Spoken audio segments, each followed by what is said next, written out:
الرحيم تبارك الذي بيده الملك وهو على كل شيء قدير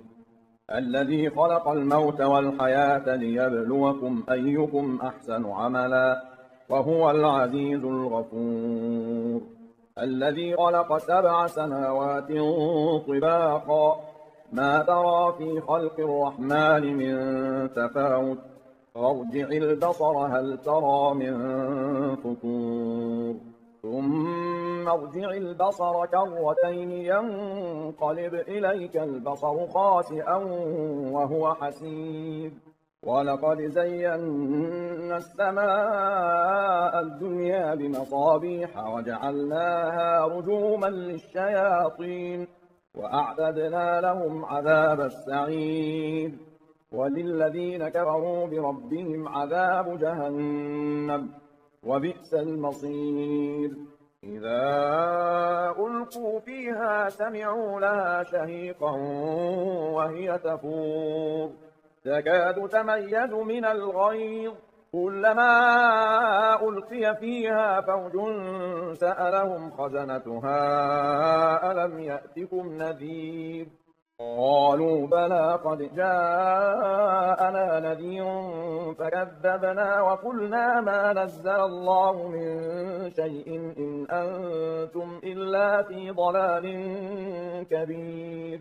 وقالوا لو كنا نسمع أو نعقل ما كنا في أصحاب السعير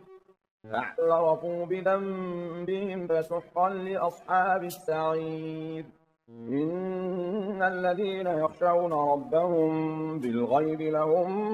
مغفرة وأجر كبير وأسروا قولكم أو اجهروا به إنه عليم بذات الصدور ألا يعلم من خلق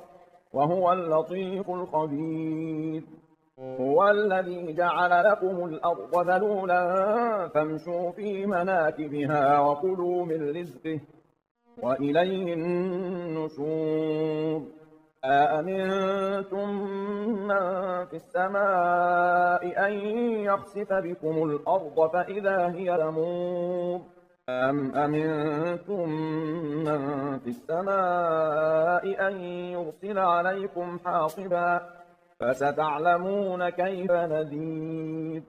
ولقد كذب الذين من قبلهم فكيف كان نكير أولم يروا إلى الطير فوقهم صافات ويقبضن ما يمسكهن إلا الرحمن إنه بكل شيء بصير أمن هذا الذي هو جند لكم ينصركم من دون الرحمن إن الكافرون إلا في غرور أمن هذا الذي يرزقكم إن أمسك رزقه بل لجوا في عتو ونفور أفمن يمشي مكبا على وجهه أهدى أمن يمشي سويا على صراط مستقيم قل هو الذي